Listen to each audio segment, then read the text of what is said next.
Hi, everybody. Welcome to AITA Pod. I'm Danny Vega, joined today by a very special guest, a friend of mine. He's a venture capital investor during the day, a parent, and maybe most famously in my world for being the man who employed me to help his 9-year-old son create a podcast. Super parent.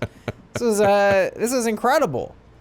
You did a great job, Danny. That podcast turned out really well. Yeah, and the premise was, that you had connections to interview some famous people, we'll say, in the comic book world. Well, creators, like people who write books and create content. Yes, in the sort of science fiction, fantasy, comic book type world. Yeah. And you were like, put together a pod here, and my son is going to interview these people, and it was such a cool, enriching experience. I mean, what after it happens, do you feel like your son took away a lot from that experience? Because it felt very like a super parent move. Exactly. Yeah, it's cool. Well, that's kind of you to say. I think so. First of all, you did an amazing job. It turned out really well. He was thrilled with it. But, with a 9-year-old, we left it to him to do follow through, do subsequent episodes. I think it's something he might re-engage with. I think he still likes the idea, but as you know, and as I think we're probably going to discuss more about, we had a lot going on the last couple of years with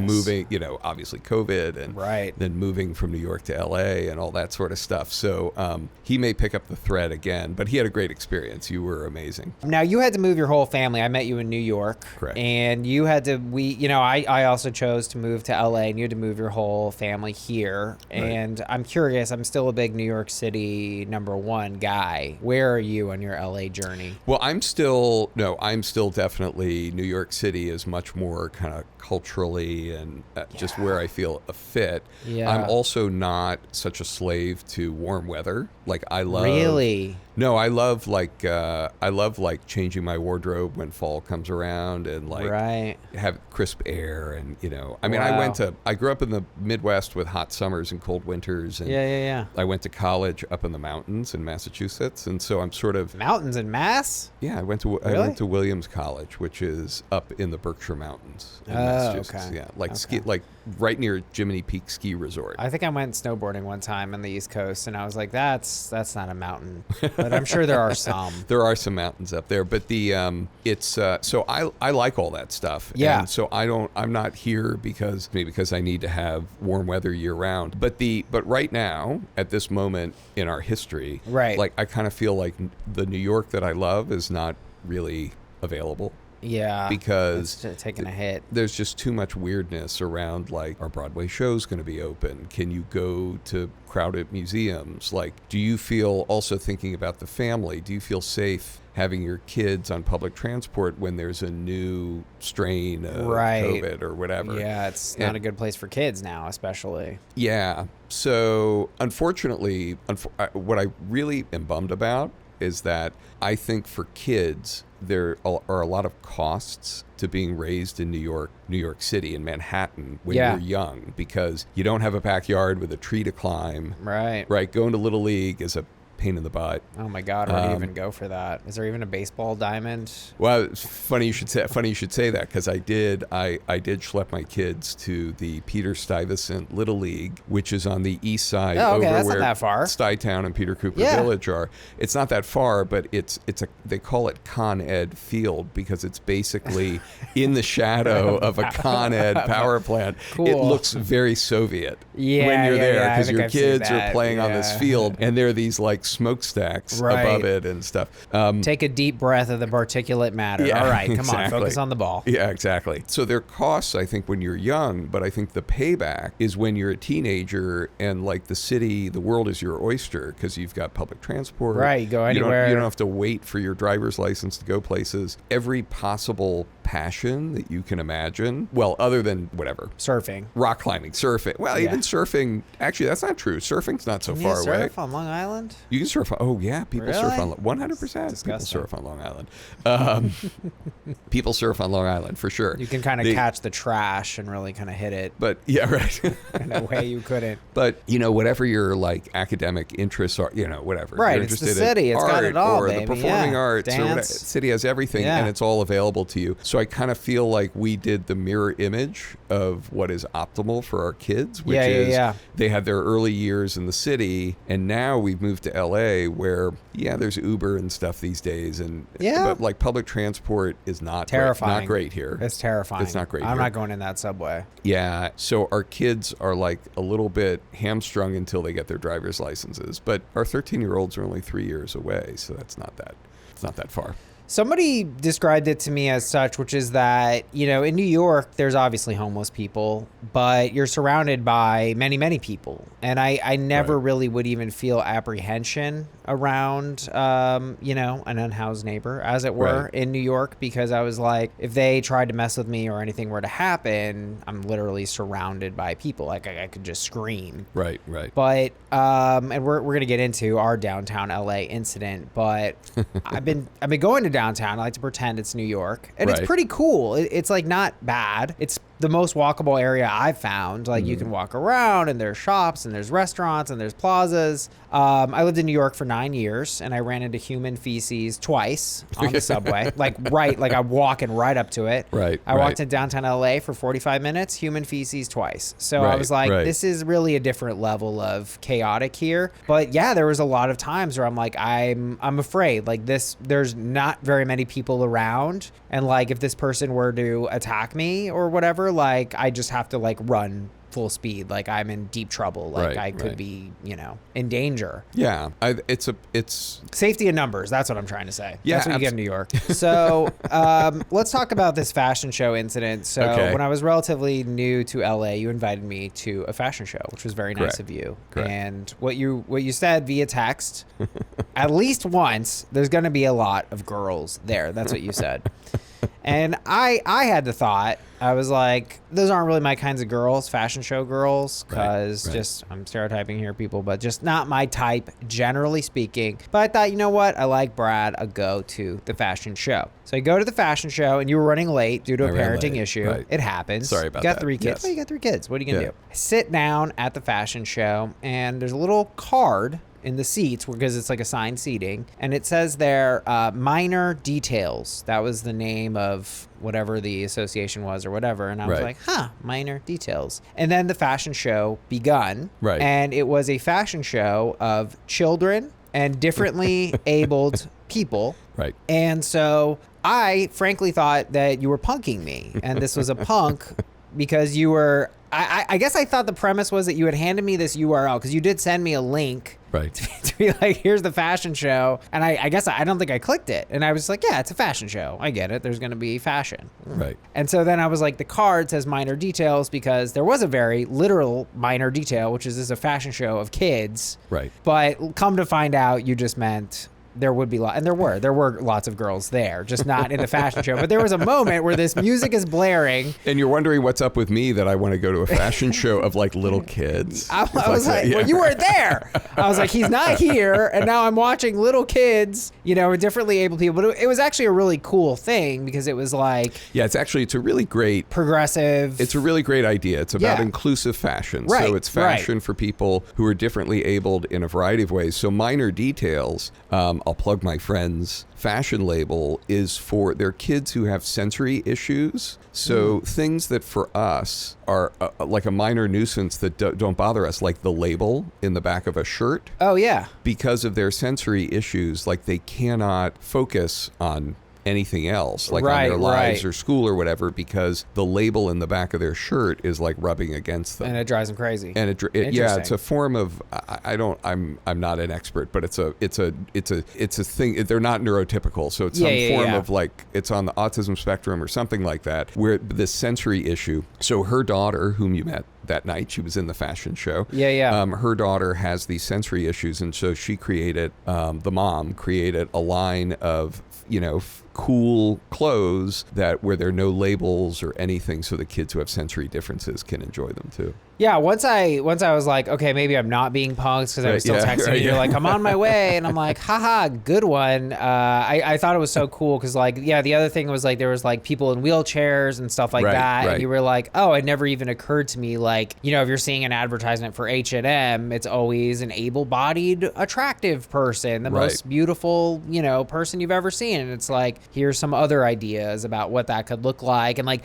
you know, playing EDM and shit. And, like, it was cool. It was a cool experience. So, and let me be clear that the women that I expected to be there were in the audience, not on the runway. It was a classic miscommunication, people. But I'm happy it happened. I feel like it was pretty funny. And then we walked around downtown LA that night. That's that was my first taste of DTLA. But we do know this, Brad. You told me you are one of 7 kids. I'm the youngest of seven. And you actually said this phrase. You said, quote, "My parents couldn't do bespoke parenting." Bespoke, by the way, is like trendy venture capital talk for individualized.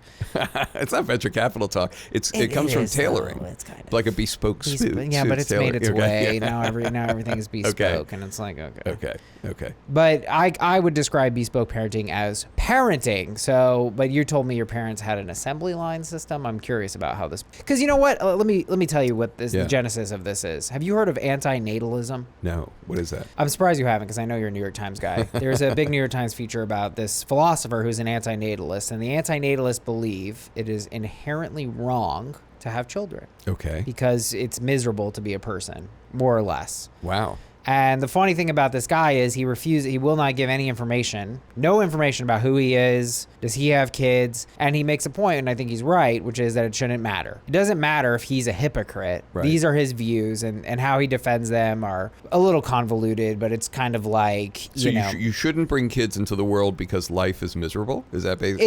It's more complicated than that, but basically the idea is if you don't live, right, then you're deprived of some goodness that could happen to you, but then you have no badness happening to you, and badness is so much worse than goodness. And one of his examples is, would you trade, you get 1 minute of the best ecstasy pleasure ever, for 1 minute of the worst pain and misery ever? Okay. Would you take that trade? Probably not. No, right? Nobody would. It's insane. Not take because that trade. the worst pain would be like excruciating. Covered in hypodermic needles. Right, or whatever. Right. Teletubbies on the TV. Donald Trump, whipping you. I don't know.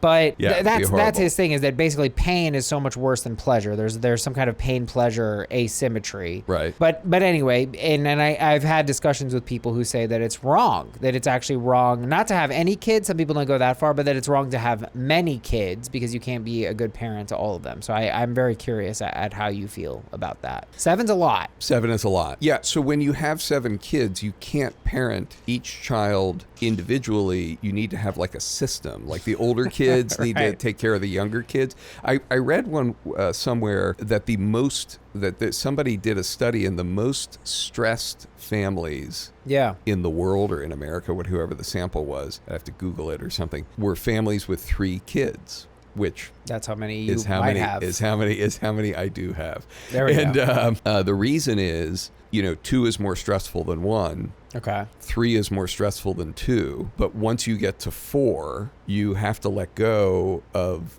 what I'm calling, my term, bespoke parenting. Yeah. And it becomes more of a system where, like, the older one is hopefully old enough to help take care of the younger one. Right. Is that okay, though, to put that on a kid? Yeah, I think so. I mean, it's like, we've been doing it as a species forever. Yeah, we did a lot of things as a species, though, forever. Yeah, I don't know. I think it's just, so when I say that my parents had an assembly line approach, I don't really mean this as any kind of derogatory. I just meant that it was very standardized because you simply couldn't. Nobody has the bandwidth to sort of individually so many humans raise like seven humans. So this was, if you think about it in the sort of AITA context, there are quite a few things that come up that relate to sort of sibling fairness. And so they meaning my parents, tried to minimize the opportunities for kids to feel that they were treated unfairly by kind of standardizing things. So in junior high, you got sent on the bus trip out west with other kids to go see Mount Rushmore and the Grand Canyon. When you were in high school, you got sent to Europe to go see London and Paris and whatever. Everyone did the same thing. And everyone did. I mean, it might not be precisely the same thing, but everybody got more or less the same thing. That's right. But you're not going to have a fourth kid to try to ease the load here. No, I don't think at this point it would ease the load to have a fourth kid. No, not now that they're 13 and 10, right? It doesn't. We're to go back to diapers and stuff, Man. Well, we're going to get into some kid stuff here, folks, because, Sarah and I, we're always disclaiming we're not parents. We're not parents. Well, we got a parent on the show for you today. We got 3 great situations here. Our second story of the day, AITA, for giving our youngest child a quote-unquote better life than the older kids. But first, people, it's AITA for demanding my fiance stop teaching our kids bad manners. My fiance Lola and I have been together for 5 years, engaged for a little over a year, and we have twins, boy and girl, 2.5. Our wedding is in 2 months.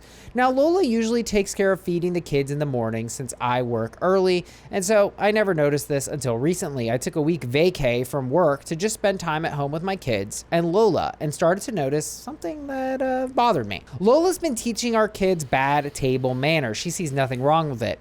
I hadn't noticed this before, as they don't eat this type of food for lunch / dinner / snacks, or eat it all the time. So I guess I just missed it as I wasn't home, or she fed them other things on the weekends. This morning I was helping Lola make breakfast, and then I got the kids ready while she brought their food out for them. As they were getting ready to eat, I noticed they didn't have forks or spoons, so I told Lola I'd get them, and she said there was quote unquote no need.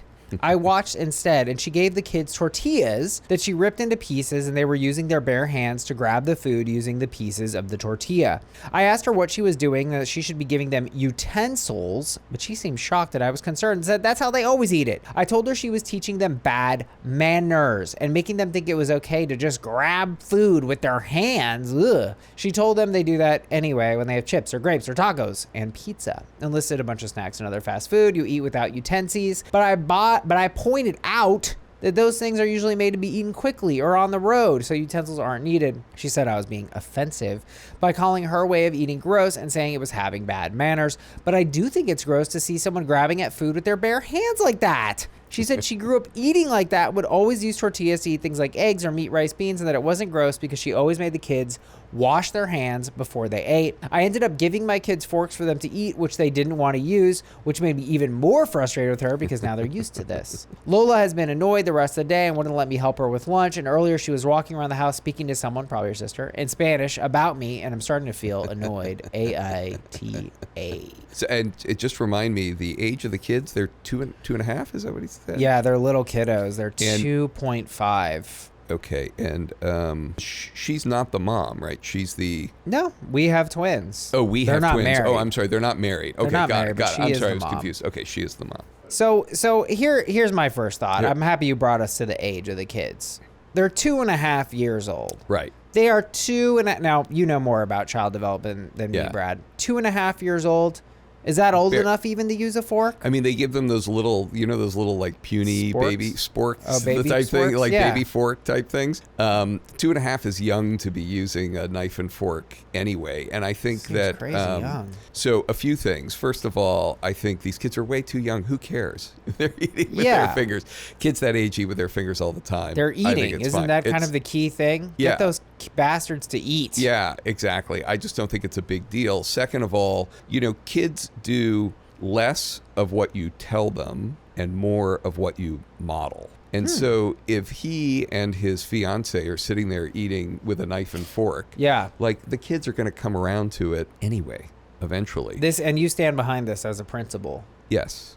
Don't tell them what to do. Just show them. Well, I'm not saying complete. You can tell. Well, yeah, you can recommend that a kid please eat with your knife and fork. You can recommend it, but they're going to do more of what you model than what you say. Really? And so that's kind of scary. So I need to have my shit together. Can't be doing all the crazy shit I do.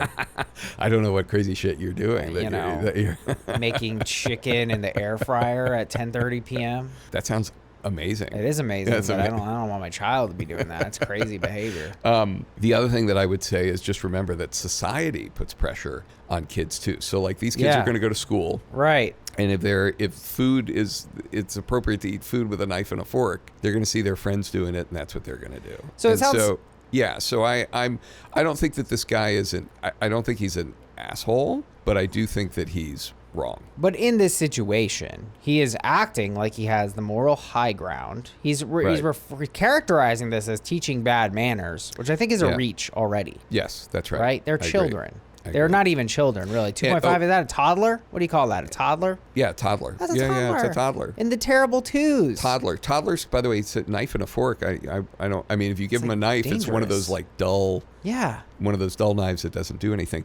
The other thing I wanted to add is just there might be some just cultural sensitivity issues here too. Yeah. because I like this there are point. plenty Yeah. of cultures, whether it's in India or Ethiopia Sure. or wherever. I don't know I don't think he identified his fiance's ethnicity other than she Right. speaks Spanish. Yeah, so she's Mexican, maybe. It's tortillas. Maybe, but yeah, it's tortillas. So maybe that's the way that they eat food. Or by the Middle East, also, you take like a piece of bread and you grab a piece of meat with it. And Yeah. that's how you eat. You know. No, and what is that called? That bread, Ethiopian bread? We love that spongy shit. I know it's so made with good. teff. It's so Teff good. is the It's like grain. sour. You know, I live. Speaking of my walking neighborhood from before, you know, Yeah. I can walk to Little Ethiopia from my house. There we go. I'll meet you there. And two of my three kids are adventurous eaters. and No they're, like, shit. They're totally down with Ethiopian This I food. demand from my kids. Is that okay as a parent? What adventurous eating? Yeah, Mike. Oh, I only want to eat chicken tenders. There's no chicken tenders. We're Yeah. gonna eat uni only. Okay. Yeah, uni. We're eating squid and uni for the next week until you shape up. There's not going to be any of this bullshit hot dogs in my household. All right, so I was Yeah. before I was a parent. Right after I finished business school, I went on a trip to Peru with friends, and you know they eat cuy there, which What's is cuy? No, I don't know. cuy is guinea pig. oh yeah, I'd eat that. I can't imagine They it's very good. they though. eat guinea pigs. It's the meat. It's Like okay. chicken? It's okay. But I watched a Peruvian mother Yeah. feed an infant who was barely on solid foods. I think the infant was probably like a year old. Yeah. That she was like scooping the brain out of the cuy and giving it to the Brain? infant. That's pretty metal. The brain. The brain's kind of I intense. guess it's supposed to be like either a delicacy or like a good thing for kids' development. And I looked at that and I was like, well, now that I've seen that, like kids can eat anything. You know, like Anything. anything. But having approached it with that attitude, we were successful, you know, whatever that is, 66.7% of the time. Because Yeah, we do have a kid who doesn't. You've got one picky eater. Well, yeah. can I don't you like do? to characterize it as picky or derogate it in that Yeah, way. yeah. But he's not as adventurous as Oh, the that's other two. wise. That's wise. He's not You're as a wise guy. not as adventurous as the other I'm two. gonna shit on my kids, you little asshole, you little picky asshole. CPS is gonna take my kids. So okay, look, I think we see eye to eye here. I think you're being too generous here because I think we look, could just say YTA. I think Or we could is it say YTA, Okay, right? let's say He's YTA. wrong. Yeah, He's just wrong. He's wrong. wrong. AITA for demanding my fiance stop teaching our kids bad manners. I think we agree. Not bad manners, showing Not bad. low literacy of child development. And for Yes. these reasons, we are saying YTA. YTA. People. Guys, please rate, review, and subscribe. Join us on Patreon. Brad actually supported us on Patreon. Still Patreon. does to this Yeah. day. We love to see it. Please do. Hey, pay me to produce your kids' podcast. I don't give a shit, people. Let's go. Okay? We've got over 120 bonus episodes, and we've got brand new stickers. I actually hooked Brad up with the stickers. He's going to distribute those to the kids. That's right. I'm going to bring our listener base. We're going to bring in some 12-year-old listeners. I don't give a shit, people. We need the publicity. All right, guys. Well, here we go. wait. 12-year-old listeners. My 10-year-old in fourth grade came back from school and sort of broke down an incident where one Yeah. kid was sitting on one kid got up from a bench and Okay. another kid came and took a seat. Yeah.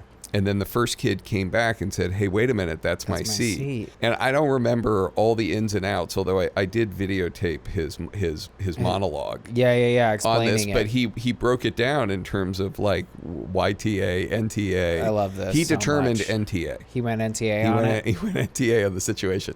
So I don't. Maybe is it bad parenting that he does know what the A in NTA stands for, but he doesn't use the actual word. Yeah, I mean, I try to avoid the actual word, Right, you know, right. because it's gross, and I don't want to be Right. gross, you Right. know. People always say that. They're like, oh, you don't like potty humor, Danny? But I'm like, well, yeah, it's not literal. It's a metaphor, you know. Right. We're not actually talking about butts, like, grow up, you know? Right.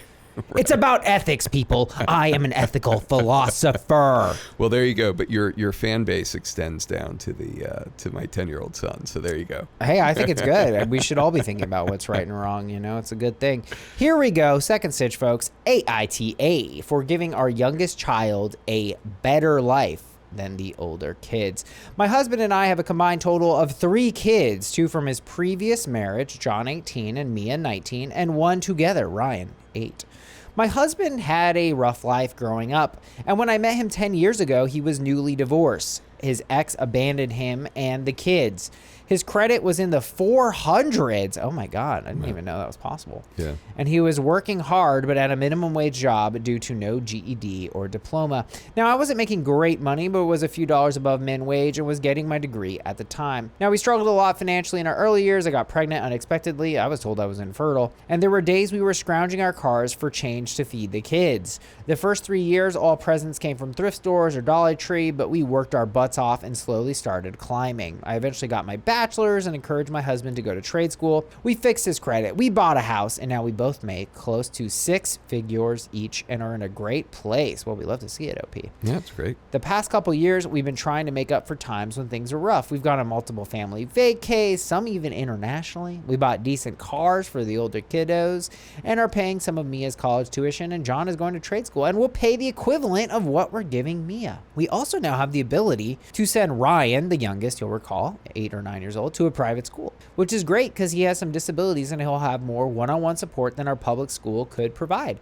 I've also sent him to a science camp this summer and he has been loving it. But this has apparently upset our older child, John. When Ryan came home the other day talking about an experiment they did, John started yelling that he didn't want to hear about all the great stuff Ryan gets to do as a kid, while he spent every Christmas with another kid's used crap and had to deal with one of the worst public schools in our state and could only afford Boy Scouts as an extracurricular. My husband said that he understands how he feels, but there's nothing we could have done about how little we had back then, but we're trying to help them as adults now that we can. John said that in order to quote unquote even the score, we should pull Ryan from his fancy school and camp and make him live the same life that he and Mia did. We talked to Mia later that night and asked if she felt the same, and she said she didn't, and she's happy that Ryan doesn't have to struggle as much as they did, especially since he has his own different struggles. She doesn't know where this outburst from John came from. We asked John if he'd like to attend therapy, either as a family or alone. He refused. He said the only way to make this right with him is to make sure all our kids have the same experience growing up. My husband is now rethinking things with Ryan, but I refuse to budge. AITA. And so hold on, who is this? It's the mom who posted, That's right? correct. So that's the verdict has to be on the mom. That's right.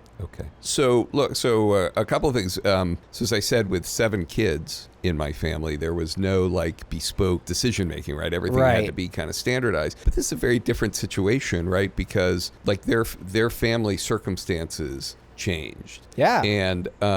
And obviously this kid who has some kind of disability, like this private school, sounds really important to him. This reminds me of a joke that, are we allowed to talk about Louis C.K. even though he's canceled sure. now? Yeah, okay. Just say. That Louis C.K. said where like, he has 2 girls and one of his girls, had a toy that broke Yeah. and then came to him and said it was only fair if he went and broke one of her sister's toys. Right. So it's kind of like the older boy had things about his childhood that he wished were different, and now his family has the capability to make them different for his younger brother. Yeah. And he's like, no, like, go break that shit. Like, go take him out of that private school and don't send him to an enriching science camp. I got to give the parents massive props. I really feel like they pretty much addressed this as fully as possible. They kind of did an intake here. They said, hey, daughter, how are you feeling? She said none of that. Hey, how about we do therapy? You alone, us as a family. I mean, what more can this child really ask? Because, you know, this younger child is disabled of some sort, they reference, you know, and they're able to give him a more enriching experience. It's sort of like you're mad at someone for having something that you didn't, but it's like, well, we can't go back into the past. Is there anything you would like now? And by the way, they bought cars and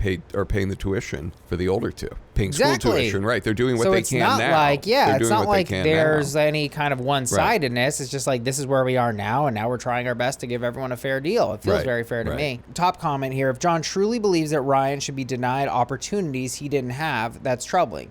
Mia's happy for Ryan to have the opportunities you can now afford, and that's a healthier attitude. It's important to understand why John feels that the only solution is to drag his brother down rather than lifting everyone up. That's another thing too, is like maybe they can do something for John that would make him happy. They're paying for his trade school. They bought him a car. Well, yeah, I mean, that's I like that you brought up the Louis C.K. thing, which we might get canceled for, but I mean, look, the bit stands, and it's like breaking someone else's toy. It's like, well, you're not even asking. Right. You're not even asking for something positive to happen to you. That I think is actually textbook envy. Right. Jealousy is when I want what you have, but envy is when I would rather you not have it, which is way more fucked. I never heard that. That's like you never heard that? Never heard that. Yeah. That's a cool, like, semantic distinction there. I like that. Jealousy, normal, healthy. You're supposed to be jealous. But envious is something darker there, more malicious. Okay. You know? You want to take away from someone what they have. Yeah. And I mean, it's amazing that this guy is like, take my disabled little brother out of a school that's good for him. That is like, it's like vindictive. You know? Maybe if I can see his side more, the parents aren't doing enough, because they honestly still are kind of being like, do you want therapy? And it's like,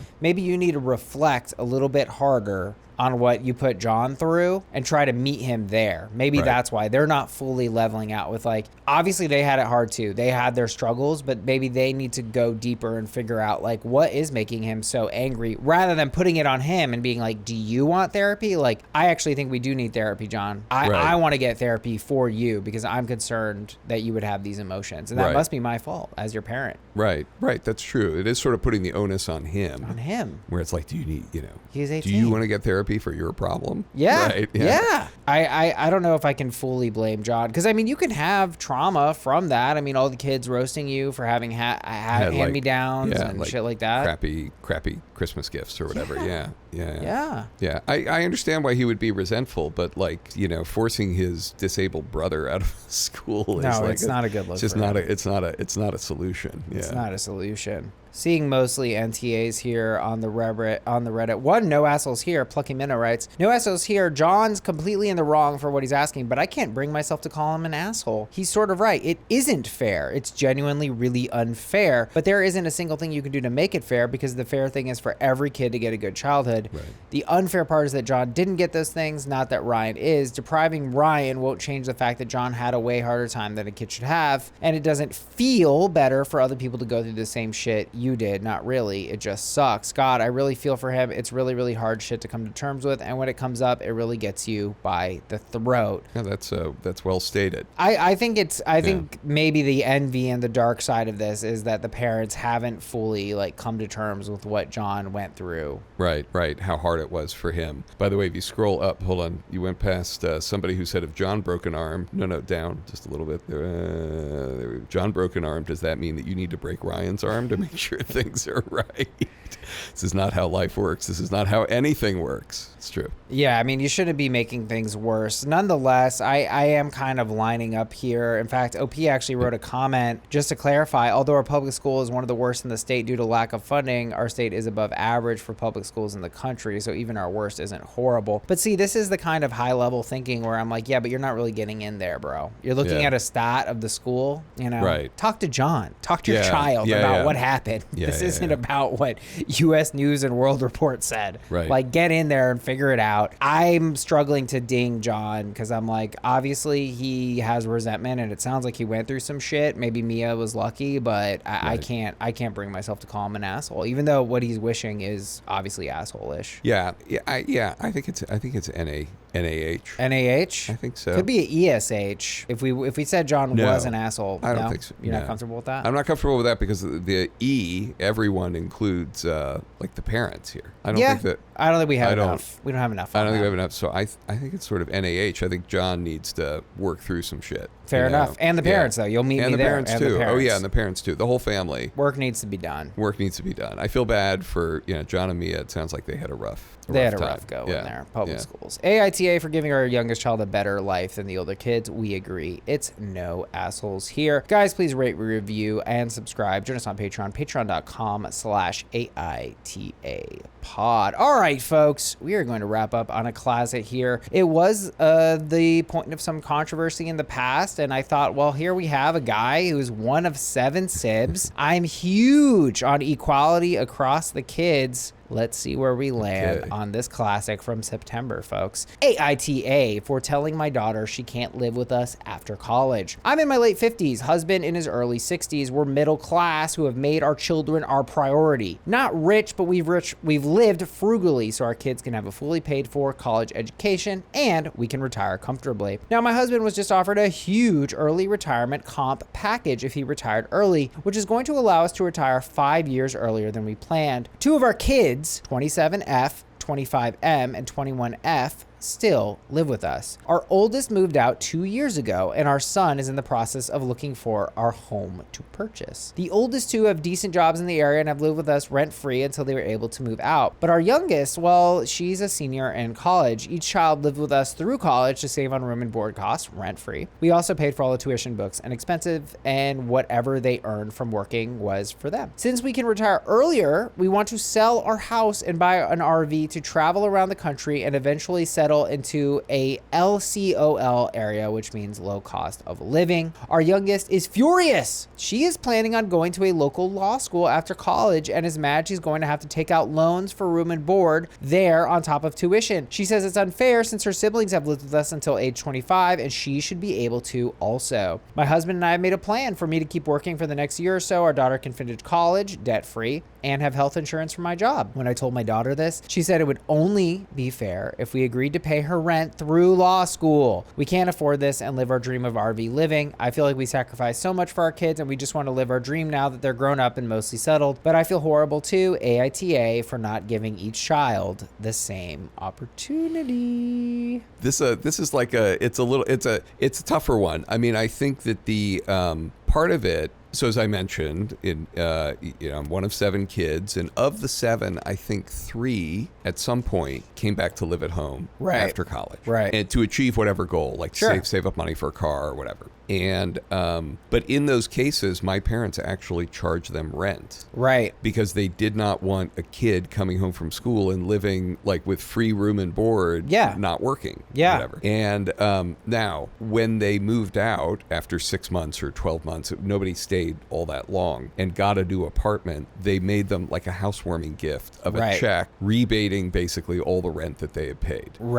So it accomplished the goal of not having a kid come back and freeloading. Is the idea. And the rent, I'm sure, was reduced, though. It was it was really reduced. Rent. It was not market rent. And they only had, it just was for their room or whatever. Yeah. So part of this is closing the barn door after the horse is gone, right? Because their 2 kids who lived at home, once they were out of college, probably should have been paying rent. Till 25. Yeah. They should have been paying rent. And so if they had done that, then this fundamental unfairness wouldn't be so stark to the younger one. Yeah, well, even if they had done that, though, and charged, say, minimal rent, right? Like maybe rent in the area is like $800 for a room and they're charging $500 or $400. Something like that, right. I would still say they're subsidizing to an extent, right? And then in your parents' situation, I'm sorry. Yeah, go ahead. Finish your. they're making it easier to afford the rent, and they're giving it all back. So there really is no true rent.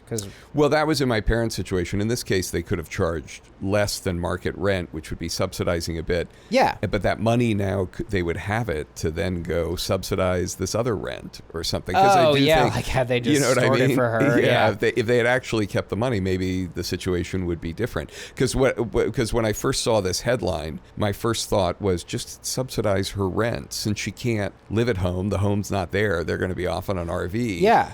Just subsidize the rent. But then she said at the end that she felt that they couldn't subsidize her rent and also live there, kind of RV. like RV thing. I mean, I still think that there is some solution here, perhaps, for example. Yeah. The portion of her student loan. So first of all, there's the big picture. Is it fair for her to feel, or is it reasonable for her to feel that there's an unfairness here? And I think the answer to that's kind of yes. Because I think that they helped her two siblings in a way till they were they're not helping her. 25. She's asking for equal treatment. Right. That's it. So I think the answer to that is yes. So great. I think the answer to that is yes. However, it's also not fair for her to ask her parents to give up their RV dream and early retirement, etc., just because she's deciding to go to law school. So that's not. You lost me there. Well, what I'm saying is, if her demand, what she basically is saying, you helped me stay in you helped my siblings stay in a house. So they were 25. Right. And it's not if it's not fair to ask them to, either keep the house or give up their RV dream because they can't afford all of the above just to facilitate her having housing while she's in law school. Why is it not fair, though? Maybe,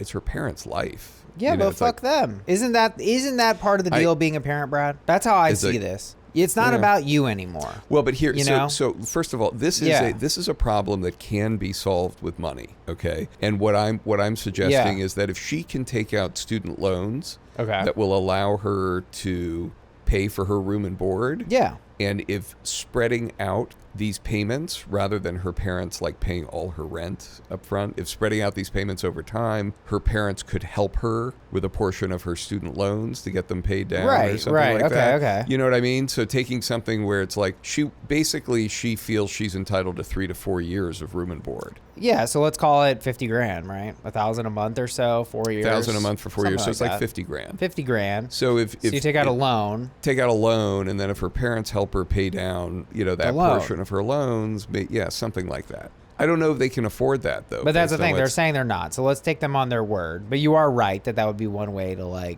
help to reduce the immediate cost. That's a thought.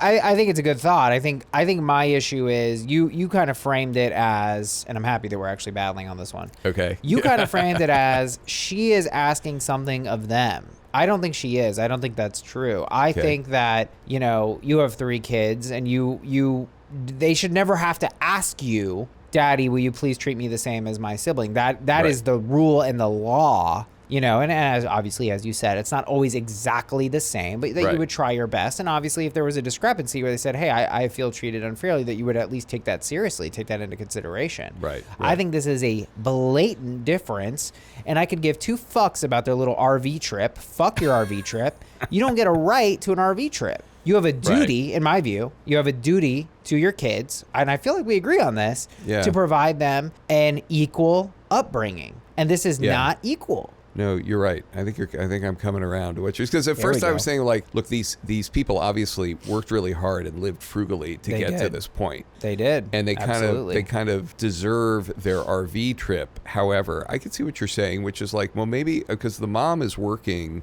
1 more year. Maybe if she works 2 more years, she can make the money to treat the kids fairly. You're right. I'm with you. I just don't think you could say whatever. You could say, what'd you say? You said you gave up playing the piano. You're like, Danny, I want to play the piano. I'm like, well, that's great, Brad, but you have 3 kids. And, your dreams of being a pianist are second priority to raising those 3 kids equally. I think that's only fair. Yeah. I guess to try to flip it on myself, we've been talking about the situation where, you start poor and then you have more money and more resources. Right. But the opposite can happen too. Absolutely. Right? You could be in a lush situation and then get back into like thrift store vibes. 100%. And that, I guess that is where I would have to maybe eat some of my own words. I don't know how that would play out exactly, but but in this case, it's a good point, because in this case you basically have people who are working right. and have income Right. that it's probably increasing with inflation and whatever, and then they are accelerating, turning into people with basically a fixed income.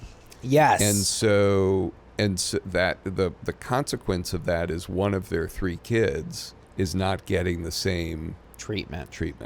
And I think I'm with you. If it was more like he was laid off, your father he was laid off, he's a fucking woodworker. Right. And he's injured and he doesn't want to go have to find a new job, start at the bottom, et cetera, I'd be like, okay, that it is unequal. But the situation evolved. People got old, whatever it may be. But I just, their sole reason seems to be, we want to live our dream of being in an RV. Well, I want my dream of going to law school and not being saddled with debt that you provided. Right. I think I brought you in. I think so. No, I think I'm with you now. There's some wisdom. You're laying down some wisdom. Yeah. I think this is my 5th time reading this, so hopefully I got it down. Yeah, I just looked at it. But yeah, I think I think that's the right.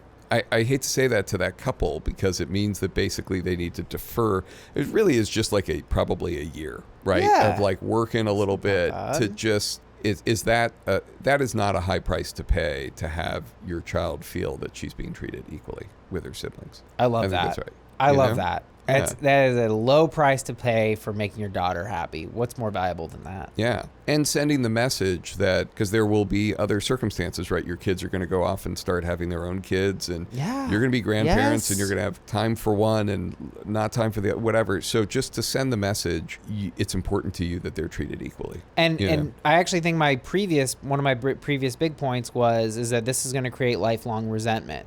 That if they were to do this to the daughter, she's going to resent it. Right. You're going to be in your fucking RV in New Mexico, plugging into the shitty thing so that you can watch your little 12-inch TV and fucking Matlock or whatever, knowing your daughter hates you. It's YTA. YTA. You are the asshole. YTA. This is our we got a YTA. There we go. There we go. Brad, thank you so much for joining us here at AITA Pod Studios. It's been a pleasure. This was super fun. Thanks for having me, Danny. Really enjoyed it. Give the stickers to the kids. Let's go. I will. I'm excited. I think they're going to be excited to get these. Yeah. This is great. All right. We'll see you guys next time. Bye. Thanks.